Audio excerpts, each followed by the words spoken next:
Assalamualaikum warahmatullahi wabarakatuh. Sahabat motivator Benua, sahabat dataan. Topik kita hari ini adalah menyusun rencana gagasan mencapai tujuan.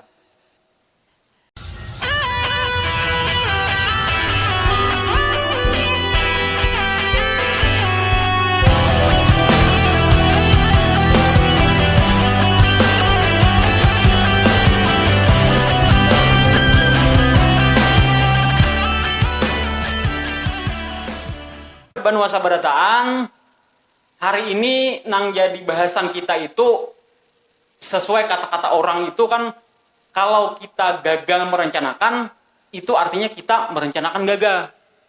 Gagal merencanakan sama dengan merencanakan gagal. Nah, ini kan berkaitan dengan masalah takdir, karena takdir itu lain urusan kita. Urusan kita adalah menciptakan action dan planning atau rencana nang sebaik-baiknya yang kita bisa. Kalau takdir itu berkaitan lawan hasil. Nah, kita kada membahas tentang itu. Karena ada di topik bahasan yang lain. Jadi pertama, kesalahan orang itu inya terlalu banyak merencanakan, itu kada baik juga. Terlalu detail, terlalu sampai yang halus-halusnya dipikirkan, bahkan siang malam kita kaji lagi rencana kita itu. Itu kebiasaan bisa berakhir lawan kegagalan kalau terlalu direncanakan benar. Nah, tapi bisa juga orang itu gagal karena kada ada berencana sama sekali. Coba kita bayangkan nih perumpamaan, misalnya kita hendak ke Banjarmasin. Mungkinlah hari ini misalnya jam 2 kita berencana ke Banjarmasin, tiba-tiba jam 4 kita langsung ada di Banjarmasin, kada ada melakukan apa-apa, ting langsung ada di Banjarmasin, kan kada mungkin. Yang paling penting itu kita persiapkan sangu kita, kemudian sopirnya yang mengantar kita tuh siapa, dan terminalnya di terminal mana, dan seterusnya. Alamatnya tuh kalau bisa nomor rumahnya disebutkan lawan si supir. Barulah kita berharap bahwa kita akan sampai ke alamat yang dituju. Nah, kayak itu juga dalam perencanaan hidup kita. Nah, hari ini kita mengambil contoh dulu, misalnya kita hendak bebas hutang misalnya. Contoh nih, kita hendak bebas hutang. Nah, kalau kita hendak bebas hutang, anggaplah Banjarmasinnya tadi itu adalah bebas hutang. Nah, perjalanan 1000 km itu selalu diawali dari langkah pertama. Langkah yang paling dasar itu kita ambil kertas, lawan pulpen, atau spidol, atau buku agenda. Nah, mulailah kita tulis hutang kita tadi itu. Hutang di mana-mana aja. Biasanya kalau lebih dari satu itu memang memusingkan kepala kita. Kadang-kadang kita akhirnya berpikir, wah ada usah lagi dipikirkan gitu. Kenapa lunas sorangannya? Nah,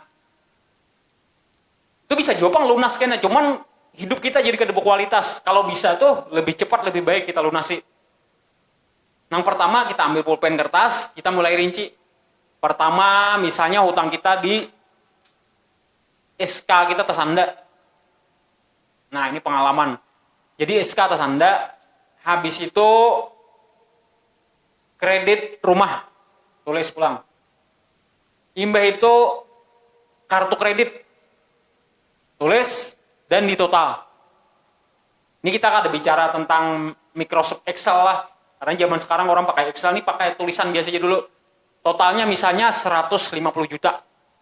Nah, mulai dapat angkanya, imbah itu pulang kita mulai susun solusi nih. Income kita saat ini berapa, penghasilan kita? Misalnya yang tersisa lagi 2,5 juta. Kita tulis 2,5 juta. Imbah itu ada berisi warung yang dititipakan wadah sapupu kita misalnya. Itu rata-rata penghasilan kita sebulannya itu 1,5 juta dari warung tadi. Nah, artinya kita ada 4,5 juta. Kebutuhan keluarga kita berapa? Yang wajibnya setiap bulan. Jadi jangan sampai hidup kita hanya menjalani aja. Kalau menjalani aja, kena bulik dari kantor, istirahat, kayaknya jam 6, mbak itu sambung lagi jam 9, nonton sinetron, nonton olahraga dan sebagainya. Malam hari guring, esok kayak itu pulang. Nah, kalau yang kayak itu aja, ya hasilnya kayak itu aja juga. Kapan meningkatnya taraf kehidupan kita? Imbah itu pulang. Kurangi bermain sosmed. Atau ambillah sosmed yang memang mendukung gasan kehidupan kita. Kalau ulun itu berlangganan lawan Tung Dese Moringin, Pak Arli Kurnia, Pak Chandra Putra Negara. Habis itu ulun ada berisi channel 1%, itu luar biasa isinya. Imbah itu Agus Leo Halim, itu YouTuber nang luar biasa juga, memberi inspirasi banyak orang. Nah, di samping itu tokoh-tokoh spiritual itu bagus juga kita dampingi. Nah, itu yang jadi prioritas kehidupan kita sehari-hari. Jadi tadi menentukan prioritas itu paling penting. Kita set nang mana nang bujur-bujur penting nang berkaitan lawan tujuan nang hendak kita tuju. Kalau kita hendak ke Banjarmasin tapi singgah ke Martapura, singgah di komplek di Banjarbaru dan seterusnya, kalau kebanyakan singgah pas malam hari kayaknya subuh ada sampai juga ke Banjarmasin. Nah, itu juga analoginya kayak hutang tadi. Jadi tentukan prioritas nomor 1. Nih, prioritas. Nah, yang kedua adalah kita tentukan set dari sekarang itu social circle kita. Pertemanan. Kita betul-betul saling membantu dalam kekawanan kita. Usahakan berkumpul dengan orang-orang yang sudah bebas finansial, sudah bebas keuangan.